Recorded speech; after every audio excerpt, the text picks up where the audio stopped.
Hi and welcome back to Pronunciation with Emma. In today's video I'm going to talk about 3 different rules on how we can pronounce the S sound at the end of words. Make sure you stay until the end of the video because I will also be doing a little quiz to test to see how much you remember from this video. So the first rule is when we have a voiceless sound plus that S, we are going to pronounce it as a S sound. If you're not sure what a voiceless sound is, just put your hand here. If the sound has no vibration when you pronounce it, then it will be voiceless. For example, k, k, p, p, t, t. There's no vibration. That's because they're voiceless. So here are some examples. Let's take this first word, like. K, k, k, k. Like is a voiceless sound at the end, so when we add that S, it's going to be likes. Likes is going to be a S sound. Similar to sports, t, t, t. Sports, sports. In a sentence, she likes sports. She likes sports. What we can do here is we can join those two S's, so the one at the end of likes and the one at the beginning of sports, so it becomes almost like one sound. She likes sports. She likes sports.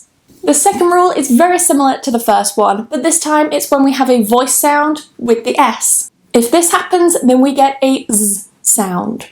For example, dog, g, g, g. G is voiced because I can feel vibration. Dogs, gz, gz. So I'm going to add a Z sound at the end there. Dogs, dogs. Another example is owns. Own, there's vibration. Owns, owns. In a sentence, he owns dogs. He owns dogs. He owns dogs.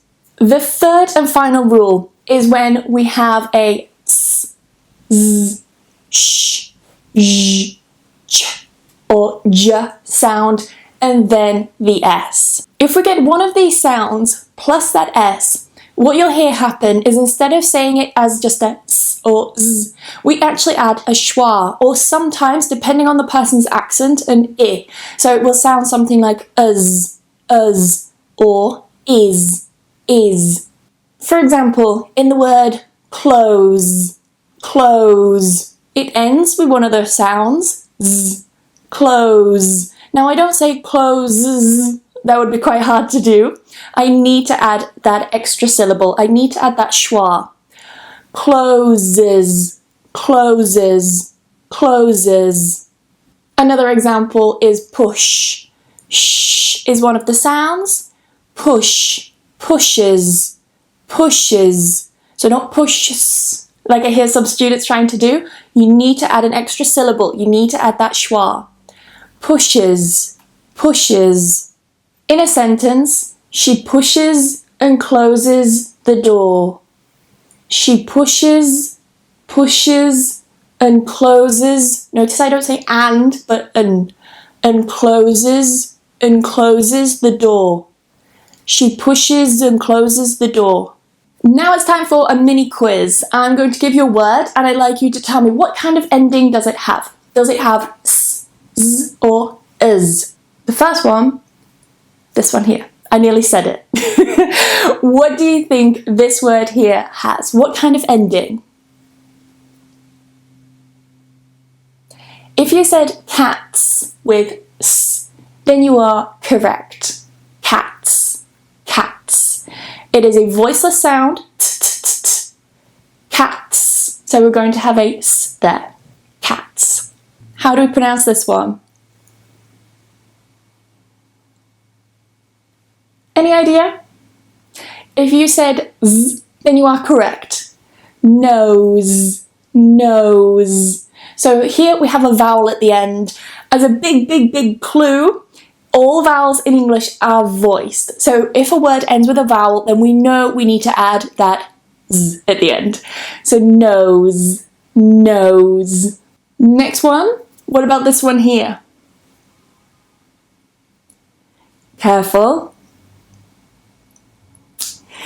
If you think it is us and we say churches or churches, then you are correct. We add that extra syllable because the word church, ch, has one of those sounds that we talked about in the third rule. Churches, churches, or churches, churches. So you can say it with a schwa or an I. There's really not that much difference in the pronunciation in rapid speech, if I'm honest, and it depends on the person's accent. But most dictionaries and books will tell you that it's with a schwa. And the last one, a really tricky one. What do you think about this one? Similar to the last one, judge, it ends with one of those sounds that we talked about in rule number 3. Judges, judges, or judges. Really, there's, as I said before, there's not much difference between the two. Judges or judges. So, well done if you got those 4 correct. And that's it for this video. Thank you very much for taking the time to watch it. I hope you've enjoyed it. If you have and you've learned something new, please remember to give it a like. It is a nice free way to help me out. As well, if you're new around here or if you haven't subscribed yet, then maybe consider subscribing. I post new videos every single week, mostly about pronunciation, as my channel title is Pronunciation with Emma. However, I do from time to time also post about grammar and vocabulary, so a mix of things. I hope you have a fantastic week and I will see you next lesson. Bye bye.